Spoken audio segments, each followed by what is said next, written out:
The New York Jets have restructured tight end CJ Uzomah. He seems to be the first domino of many to fall. Who else can the New York Jets restructure to save on the cap? Inside, and beauty, Hall running free, Brees Hall inside the 10, he's gonna score!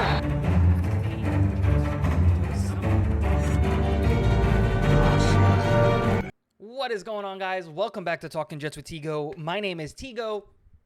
And before we hop into today's video, quick couple of announcements. I'm getting much more active on Twitter, so check the link in the description. If you want to follow me on Twitter, we're going to be doing a lot more giveaways with the channel moving forward. And all of those giveaways are going to be done and handled on Twitter. Also, in the links in the description are all the ways that you can support the channel outside of subbing if that's something that you want to do. But let's hop into today's video. The New York Jets have restructured CJ Uzomah, lowering his cap hit from $11 million down to $6 million, saving them, I think it was like $3.5 million on the cap, putting them finally out of the red when it comes to the cap hit. Now, the New York Jets are going to have to do a lot of finagling when it comes to the salary cap shenaniganery to really get above the salary cap number, but to also make space for a possible Aaron Rodgers trade and any future free agents that we might want to bring in. Also, any free agents we want to bring back, as well as we're going to have to extend Quinnen. There's a lot of reasons that the New York Jets probably want to raise their salary cap number. So let's talk about the guys, not that we can cut, but the guys that we can restructure.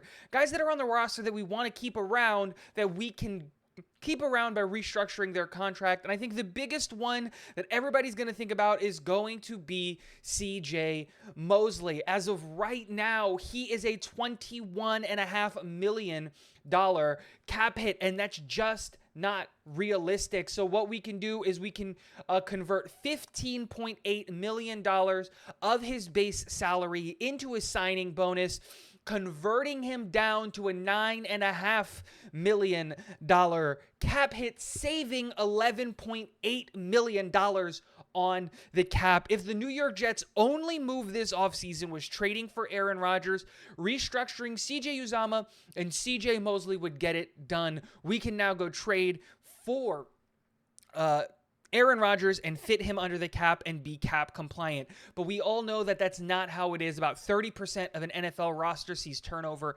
every year. We've got to bring in players. We got to bring back players. So let's keep going. The second biggest salary cap saving number that we have is going to be with edge rusher Jonathan Franklin Myers. As of right now, he is a $12.4 million cap hit, and we can restructure his bonus, his base salary, and take $10 million off of his base salary, convert that into a signing bonus, and $600,000 of a non-prorated bonus, saving us $7 million on the cap, lowering his cap number down to a $5 million number.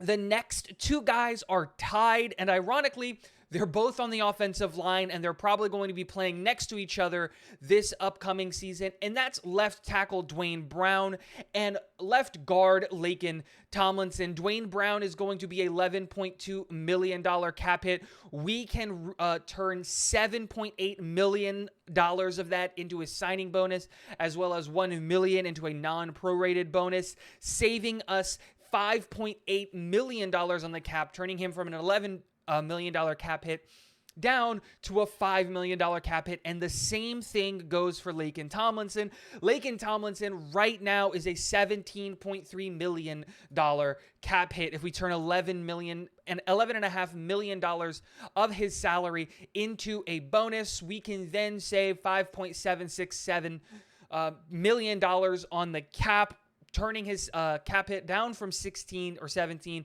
to about $11.5 million cap hit, saving us $5 million. And then the last person that I think we could really restructure, saving us $5 million, is cornerback DJ Reed. He's a $14 million cap hit. We give him a $10 million bonus from his salary, saves us $5 million on the cap. And just by doing those things, and only those things, we are positioned with $38 million in cap space. That's not including the fact that we can restructure Tyler Conklin if we decided we didn't want to move on from him and we wanted to keep him around for his whole contract. Remember that we can still cut and or trade Corey Davis to save $10 million on the cap. We can cut or trade Carl Lawson, saving $15 million on the cap.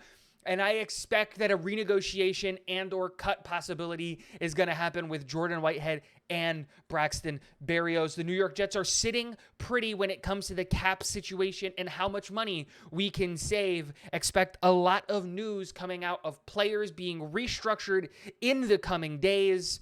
Let me know who you think we should restructure. Let me know who you think we should cut. And last but not least, go Jets.